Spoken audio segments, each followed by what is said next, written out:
comment régler parfaitement votre régulateur d'électrolyseur au sel ou régulateur redox. Je vais vous donner ça dans cette vidéo. Alors, le régulateur d'électrolyse au sel, il sert à quoi? Eh bien, il sert tout simplement à réguler un électrolyseur au sel qui est vendu pour être on-off, c'est-à-dire on appuie sur un bouton où la filtration se met en route, l'électrolyseur au sel se met en route, ou on appuie sur un bouton et la filtration se met en marche, ou se met en arrêt, et bien l'électrolyseur au sel s'arrête. On allume, off, on s'arrête de manière automatique ou de manière manuelle. Voilà, donc le régulateur d'électrolyseur au sel est là pour réguler la production d'électrolyse au sel grâce à son électrolyseur au sel. Alors, si vous ne savez pas exactement comment ça fonctionne un électrolyseur au sel, fouillez un petit peu dans ma chaîne, j'ai des vidéos complètes très explicatives qui vont vous expliquer comment on fait ça. Mais dans cette vidéo, je vais vous expliquer comment on le règle parfaitement, le régulateur d'électrolyse au sel. Parce que si on ne le règle pas parfaitement, eh bien, ça peut être un petit peu embêtant. Bon, bien évidemment, ce qu'il va falloir faire, c'est en premier lieu parfaitement l'installer. C'est-à-dire qu'on l'installe en asservissement sur la filtration, on va installer une anode de terre et on va parfaitement étalonner la sonde de redox. Voilà.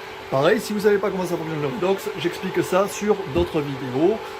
Mais là, c'est pas le but du sujet. Le but de ce tutoriel, c'est vous expliquer comment on règle ce produit pour que eh bien, l'électrolyseur au sel produise le taux de chlore nécessaire dans la piscine. Sachant que le taux de chlore nécessaire dans la piscine, il se situe entre 1 et 3 ppm selon les besoins en chlore libre, mais lui, le régulateur d'électrolyse, donc redox, dans ce cas-là, n'est pas capable de repérer exactement quel est le taux de chlore dans la piscine. C'est pour ça que c'est du redox. Et ça mesure le taux d'oxydo-réduction qui est exprimé en millivolts, d'où ici 68, 680 millivolts, tout simplement. Ok?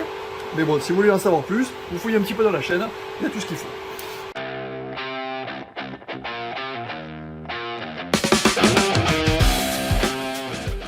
Bonjour et bienvenue, je suis Patrice Guida, technicien, formateur, expert piscine depuis plus de 10 ans.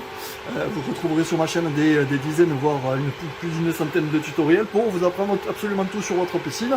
Et également, j'ai écrit un bouquin qui s'appelle L'essentiel sur votre piscine et qui vous explique absolument tout de A à Z dans le détail, où je décortique absolument tout de la mise en service à l'entretien de la piscine, la chimie, les eaux vertes, les eaux troubles, qui est disponible sur la boutique de formation piscine.fr. Alors, comment on le règle celui-ci? Une fois qu'il est installé, ce type de produit-là, eh bien, il va falloir le régler. Parce qu'on ne sait pas à quel numéro, on va dire, est égal à un certain taux de ppm de chlore. Ok? Bon, là, vous me suivez. Il faut savoir une chose qui est importante, c'est que ce produit-là est extrêmement lié au pH. D'accord? Ce qui veut dire que si le pH est pas bon, lui, il va forcément donner une valeur qui ne sera pas bonne. Donc, d'où l'intérêt et l'importance absolue, si vous installez un produit comme ça, d'avoir un régulateur pH performant. Alors, honnêtement, pas celui-là, parce que celui-là, je le déconseille. Clairement, pour des raisons qui sont propres, je ne vais pas en dire plus sur ce sujet, mais ce produit-là, on évite de l'installer, on installe plutôt un produit de plus haute technologie. Oui, certes, c'est un petit peu plus cher, mais par contre, c'est beaucoup plus performant.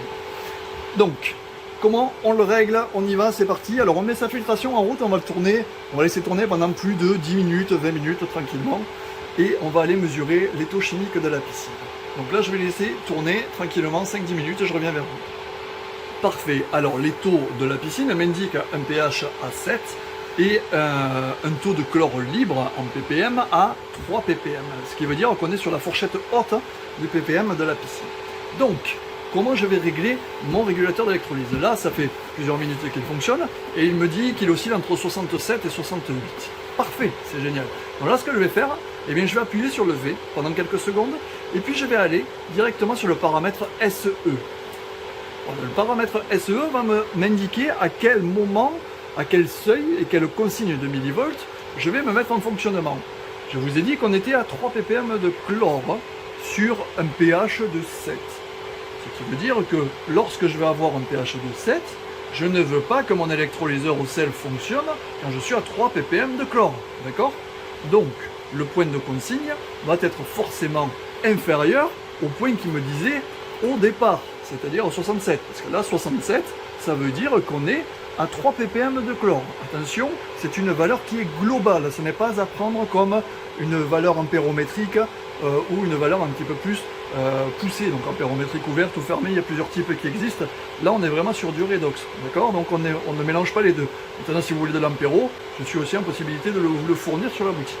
Donc là on est entre 67 et 68, et voilà comme je vous montre, donc on va aller régler tout simplement notre paramètre SE. Au lieu de le régler à 67-68, eh bien on va plutôt le régler à 65. Et je vais valider, voilà, je mets deux petits points en moins, donc ça fait 20 millivolts en moins, ça peut faire la différence. Et puis je repasserai dans une semaine pour voir si tout se passe bien, si l'électrolyseur au sel, lui, a correctement fonctionné, si le taux de chlore est correct ou pas. Alors je vais vous montrer ce qui se passe quand on va être en dessous de 65 ppm, je vais le mettre en marche manuellement. Là vous voyez, la filtration elle fonctionne, on l'entend. Et on entend la filtration fonctionner, mais l'électrolyseur au sel, lui, ne fonctionne pas. Alors regardez, lorsque je vais faire un forçage du fonctionnement, boum, voilà, lui il va se mettre en route. Et c'est exactement ce qui va se passer lorsque la piscine sera en demande de production de chlore. Donc les gros avantages de ça, eh bien, ça va être quoi? Ça va être, on va augmenter par 2, voire par 3, voire par plus la durée de vie de la cellule d'électrolyse. Et quand on sait qu'une cellule d'électrolyse, eh ben, ça coûte un bras, ben, c'est bien d'investir dans ce produit-là pour justement éviter un investissement trop important. Ensuite, ce qu'il faut savoir, c'est que ce produit-là va vous permettre d'équilibrer votre piscine, en tout cas au niveau du taux de chloration. Ça va vous permettre d'équilibrer votre piscine au niveau de la production du chlore par rapport à l'électrolyseur au sel. Bien évidemment, si vous avez un produit de ce type-là, un régulateur de pH, mais de qualité. Je dis pas que celui-là il n'est pas de qualité, loin de là, mais je le préconise pas du tout, pour diverses raisons, mais c'est pas le sujet du tuto. Et donc du coup, ça fait d'énormes avantages, vous allez gagner en confort, en sérénité et en pérennité de l'installation, et ça c'est important, parce que vous savez que s'il y a des erreurs chimiques dans la piscine, ce qui se passe très régulièrement, pour 80% des cas et plus, eh bien ça va impliquer des travaux qui seront à court ou long terme à faire sur votre bassin. J'en fais quasiment toutes les semaines des gros travaux comme ça, d'accord, pour réparer les piscines. Bon. Donc, pour récapituler, ce type de produit-là, ben, si vous le voulez, vous pouvez venir sur la boutique. Il y a tout de disponible sur la boutique. Vous m'envoyez un petit mail. Il y a tout qui est expliqué sur la boutique, c'est assez simple. Le type d'électrolyseur, alors je ne sais pas celui-là que je préconise. Hein. Là, je me suis adapté à ma cliente pour éviter de lui faire un budget trop important. Eh bien, si vous voulez ce type, un électrolyseur performant, ce que j'installe également chez mes clients au Somail, non loin de Narbonne, la société artisanale s'appelle Les Piscines du Somail. Donc, si vous êtes dans le coin, dans l'Aude, n'hésitez pas à me contacter. Donc, ce type de produit, vous l'avez également sur la boutique. Donc, c'est pas celui-là, hein, c'est un autre encore une fois. Et ce type de produit également. Enfin, bref, vous avez tout ce qu'il vous faut, tout ce que vous avez besoin et la sélection que je préconise pour vous sur votre piscine. Voilà, merci d'avoir regardé la vidéo. N'hésitez pas à commenter, hein, dites-nous, posez-nous les questions. Est-ce que ce tuto vous a plu? N'hésitez pas à vous abonner, à cliquer sur le petit pouce bleu pour aimer la vidéo, ça nous fera très plaisir. Et restez connectés, on vous donnera d'autres vidéos dans peu de temps. Allez, à très bientôt, merci et au revoir.